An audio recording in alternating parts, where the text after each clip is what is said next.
Man builds himself through working with his hands. The child's first year is the year that the child is really open to all possibilities. Their mind is open to millions of connections. It's interesting to note that there are billions of dendrites that the child receives when they're born. A dendrite is a connection in the brain that the synapse goes through, and it gives the electrical impulse. You're born with billions of those, but as you grow, they're kind of siphoned off. They call it pruning.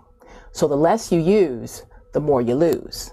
So those first years of life are so important to lay a foundation of the kind of learner that child is going to be, and ultimately the kind of adult. So those first years are crucial. Are they going to be able to be independent? Will they be dependent on an adult? Will they feel good about themselves? Can they quiet themselves?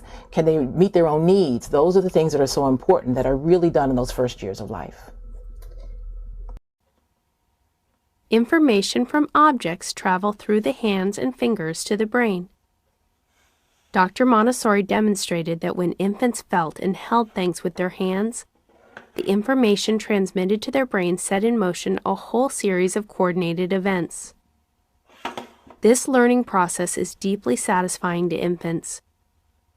Remember that each object in the prepared environment is a potential learning tool, not just a toy or a diversion. Objects offered need to correlate with infant-sensitive periods. Supporting repeated, sustained explorations of these objects enables infants to build concentration.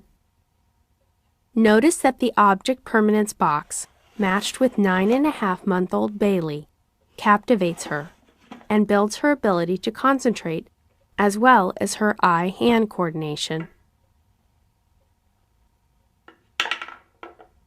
Activities should encourage repetition, allow for some struggle, and build an appropriate skill.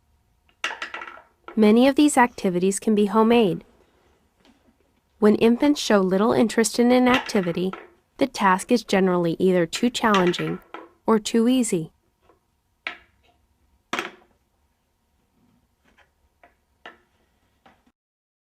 Remember, objects made of natural materials or materials that mimic the natural offer the richest opportunities for touch.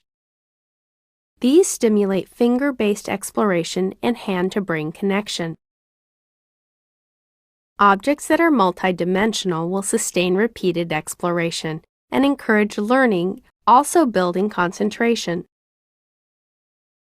When considering toys, it is good to choose some objects that display how their sound is made, such as rattles that show their beads or have bells on the outside.